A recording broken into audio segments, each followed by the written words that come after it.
G'day guys, welcome to a beautiful day on the Broadwater where we're catching garfish today. Yes, that is something that a lot of people have written into us saying, Bertie, how do you catch garfish? They are a fantastic fish to eat. They're great for bait, pretty much an all-round universal style of fish. So I'm going to give you all the tips and tricks onto catching good quality garfish. And first things first, we've got to get them in. Before we even get our rig into the water, we've got to address the situation of what's around us, and that means burleying up. Yes, I have got some big johns. This is from Anaconda. These guys here have got the whole range of pellets, and of course you've got your dust mixes and everything like that. I've also got my burley pot.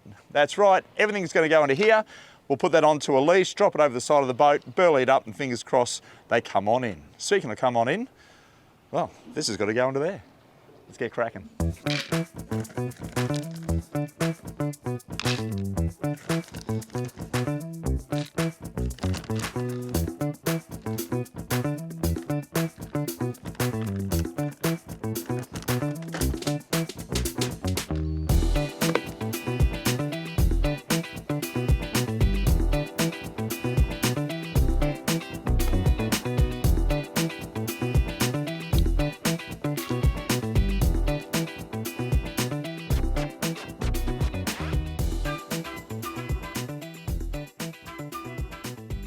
So the rig I'm using here is quite simple. With garfish, they can get up to a decent size, but they're not going to need a rod that's 4 to 5 kilo or anything bigger than that really. 3 kilo more is out of this question. However, nice and light. You want to have fun with them, right? So I've got the little Anarchy here, it's 1 to 3, and I've got a little 2500 Nasky, a fantastic little outfit, nice and light, universal. It's one of those rods that you can go and catch a flatty, a lightweight trevally or a tailor, a lot of sport fish action in that, brim, whiting, everything, and of course down to our garfish. Now, have a look at the leader here.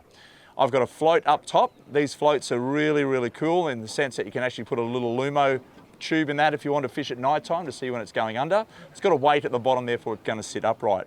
I'm coming down about 30 centimetres to a swivel, and then I've got a simple paternoster rig with a small size 3 ball sinker at the end. And I've got some small hooks here. These little hooks here are basically about a size 10 chemically sharpened long shank, and that is going to do the dangerous part for us, and that is hooking these fish straight to that small mouth. So you can't have something that's too big on the gape. It's got to be quite shallow and narrow. Now the bait that I'm using here is pretty much simple. It is just good old-fashioned prawns. And prawns, I find, are a really good bait for garfish because they have a nice soft flesh to this. Take off his head, take off all the shell, throw that over for burley, and you only want a little piece, just like so. Nothing too big at all. And all we're going to do here is put this onto our hook, bait up the next one, and cast it out into our burley. Sounds simple. Floats down, and we're on with, hey, little marlins, look at these things. That's our gary. Beautiful fish. That, you know, these things are just unreal. You can either use them on for bait for tailor, mackerel, snapper, jewies, even fillet them up for brim, or in this case, for me, food. These are so tasty. Beautiful white flesh, nice and clear when you fillet them up, but they just turn absolutely stunning when you put them in the pan. I can't wait to show you that a little bit later, but this is our garies, nice little red beak there, and that is going home for our dinner table. So what I did, I actually put my line into the water, and that sinker was a little bit too heavy, that size 3 ball sinker, so I've gone down to a size 2 split shot. Really changed it up there just to say, hey, I need to keep my float on the surface. If it's going under, well, there's no indicator to say I'm getting that bite. You want to keep that float right up, so the smaller the weight, the better in this case. Other times, if you're using a larger float, that sinker is adequate, but not in this case. So we've changed it over, cut up our little bit of prawn, put a little bit more on there. Now, one thing as well that I'll mention is you do get a lot of other fish coming up, such as toadfish, small brim, things like that. People also ask me and say, Bertie, do you get a different burley going, such as bread? Well, bread's awesome, and we know that garfish and mullet love eating bread, but the unfortunate part is it also attracts wildlife, such as birds. And if you're putting your line out there in amongst that, you could catch a bird. So we don't want to endorse that, so let's leave the bread alone in this case. Stick to the burley that's going under the water that'll attract, of course, the marine species up, and get our bait straight back in the drink.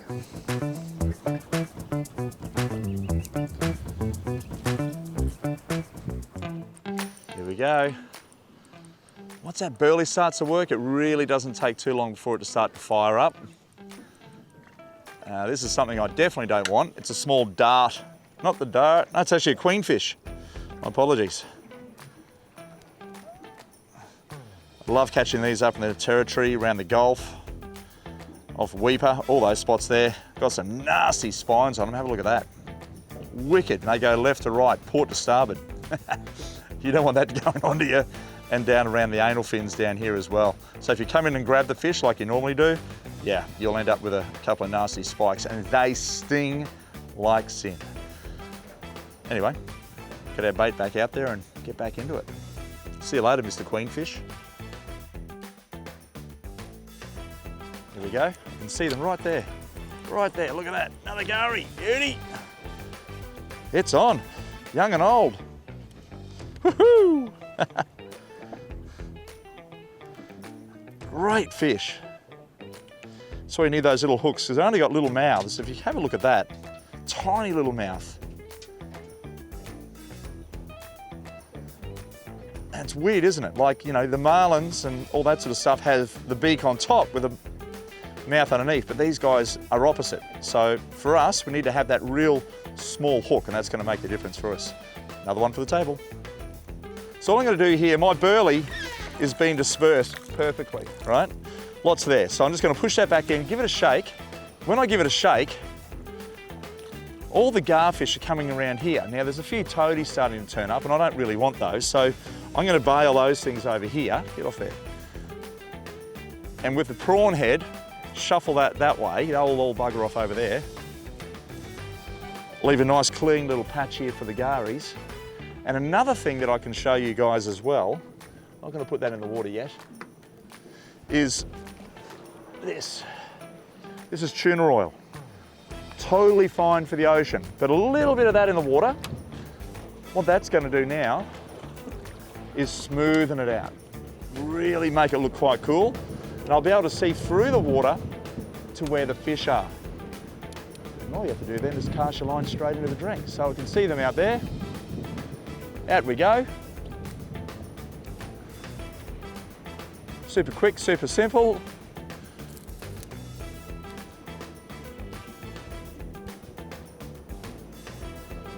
You can see there's toadfish there, so we don't want those, so we'll try again.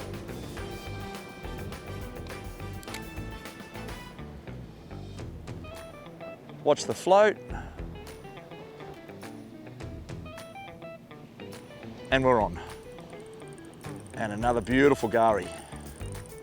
Pulling a bit of drag, this one. How simple is that to catch garfish?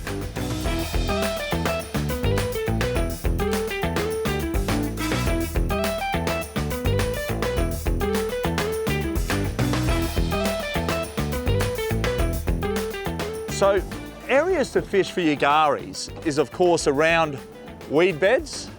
They love channel edges. They love a run-in tide, particularly when you've got nice clarity. We've got clean water today, so I can actually see them as well. So using my polarized, my tonics, I can see out there. I can look at the fish and go, yep, there they are, and I can work out exactly what's going on and who's who in the zoo. Whether you want to catch a brim or a toadfish or a garfish is to understand exactly where you're going to put your float with your bait.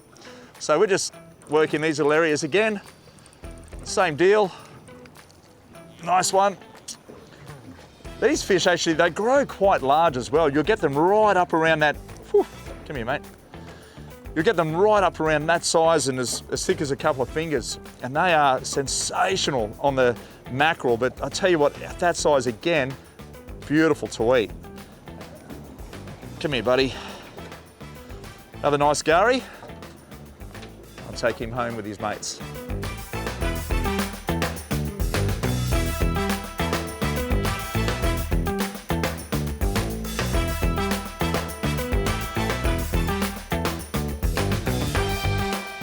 There you go team, got a nice bunch of garfish there. Absolutely fun to catch, particularly on light tackle as well. And if you can get out there and work those again, weed beds, channel edges, run-in tide, preferably when there's not a lot of wind about and you can really cut through that water with your polarized to see where those fish are at. Again, nothing more than that 1 to 3 kilo outfit, and you're going to have yourself an absolute ball. Here's a few tips to get you underway.